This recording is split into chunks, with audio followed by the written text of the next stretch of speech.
আজকে গোপালগঞ্জ জেলায় আমাদের কর্মসূচি ছিল, আমাদের এই পদযাত্রা এবং পথসভা ছিল। মুজিববাদী সন্ত্রাসীরা, নিষিদ্ধ ঘোষিত সংগঠন ছাত্রলীগ এবং আওয়ামী লীগ এবং তার অঙ্গ সংগঠনের সন্ত্রাসীরা আমাদের গোপালগঞ্জের কর্মসূচিতে হামলা করেছে। জাতীয় নাগরিক পার্টি এবং গণ অভ্যুত্থানের নেতৃবৃন্দদের হত্যার উদ্দেশ্যে তারা সেই কর্মসূচিতে জঙ্গি কায়দায় হামলা করে।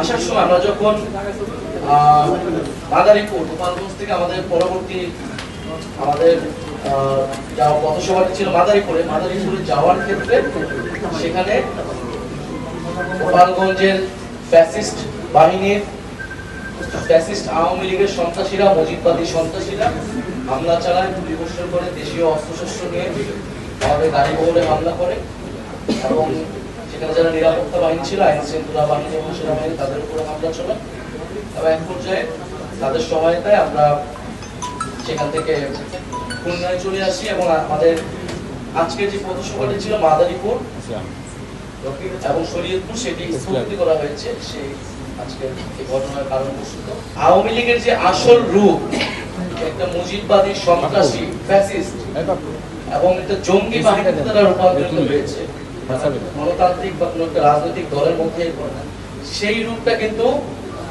আজকে গণ অভ্যুত্থানের বিরোধী করে আবারও জনগণের সামনে, দেশবাসীর সামনে স্পষ্ট হয়েছে। এবং গোপালগঞ্জে আমরা 5ই আগস্টের পর থেকে শুনেছি যে গোপালগঞ্জের ভিতরে এই ফ্যাসিস্টদের একটা আশ্রয় কেন্দ্র হয়ে উঠেছে এবং পুরো সারা দেশের যাদের নামে মামলা রয়েছে, ফেরারি আসামি ছাত্রলীগের যে সকল নিষিদ্ধ ঘোষিত সংগঠনের নেতারা রয়েছেন, তারা সকলে গোপালগঞ্জে ছিলেন এবং তারা খুব পরিকল্পিতভাবে আসলে গণ অভ্যুত্থানের এবং জাতীয় নাগরিক পার্টির নেতৃবৃন্দদের হত্যার উদ্দেশ্যে আজকে আসলে সশস্ত্র হামলা চালিয়েছে। একটা মিথ তৈরি করে রাখা হয়েছিল যে গোপালগঞ্জে আওয়ামী লীগের বাইরে কেউ প্রোগ্রাম করতে পারবে না। এই মিথ আজকে জাতীয় নাগরিক পার্টি ভেঙে দিয়েছে। জাতীয় নাগরিক পার্টি যেহেতু চ্যালেঞ্জ নিয়েছে 30 দিনে তারা 64 জেলায় যাবে, জাতীয় নাগরিক পার্টি অবশ্যই সেই চ্যালেঞ্জ পূরণ করবে।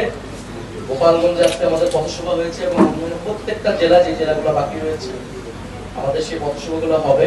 যতই বাধা বিপত্তি, হামলা, হত্যা চেষ্টা হোক না কেন, জাতীয় নাগরিক পার্টির নেতৃবৃন্দ এই পথসভা, দেশ গড়তে জুলাই পথসভা থামবে না। আজকে সারা দেশে এই হামলার বিরুদ্ধে প্রতিবাদ জানিয়েছেন ফ্যাসিবাদ বিরোধী বিভিন্ন ছাত্র সংগঠন এবং রাজনৈতিক দলগুলো। আমরা জাতীয় নাগরিক পার্টির পক্ষ থেকে তাদেরকে আন্তরিকভাবে ধন্যবাদ এবং কৃতজ্ঞতা জানাই। জাতীয় নাগরিক পার্টির নেতৃবৃন্দ সারা দেশে এবং বিপ্লবী ছাত্ররাও সারা দেশে বিভিন্ন জায়গায় প্রতিবাদ জানিয়েছে, তাদেরকে আমরা ধন্যবাদ এবং কৃতজ্ঞতা জানাই।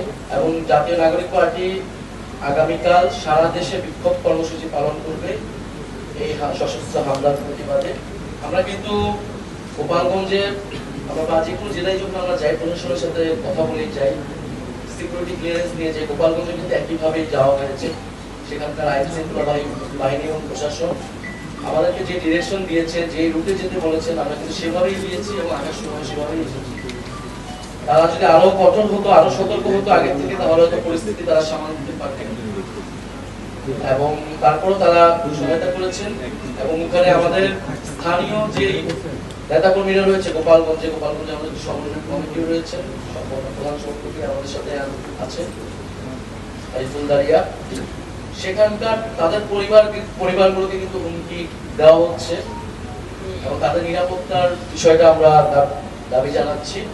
মুজিববাদীদের বিরুদ্ধে আমাদের যে লড়াই, যে সংগ্রাম, সেই সংগ্রাম আসলে শেষ হয়ে যায়নি। সরকারকে অবশ্যই কঠোর অবস্থানে যেতে হবে, জনগণকেও সচেতন হতে হবে এবং এই যে আমাদের লড়াই মুজিববাদের বিরুদ্ধে, সেই লড়াই চলমান রাখতে হবে। আমরা আজকের এই প্রেস ব্রিফিং থেকে দাবি জানাচ্ছি, পুরো ঘটনার সুষ্ঠু তদন্ত করতে হবে। যারা এই ঘটনার সাথে জড়িত, যাদের পরিকল্পনায়, যাদের অংশগ্রহণ এবং যারা হত্যা চেষ্টা চালিয়েছে, তাদেরকে দ্রুত সময়ের মধ্যে, আগামী 24 ঘন্টার মধ্যে তাদেরকে গ্রেফতার করতে হবে এবং পরবর্তীতে তদন্ত সাপেক্ষে বিচারের আওতায় আনতে হবে।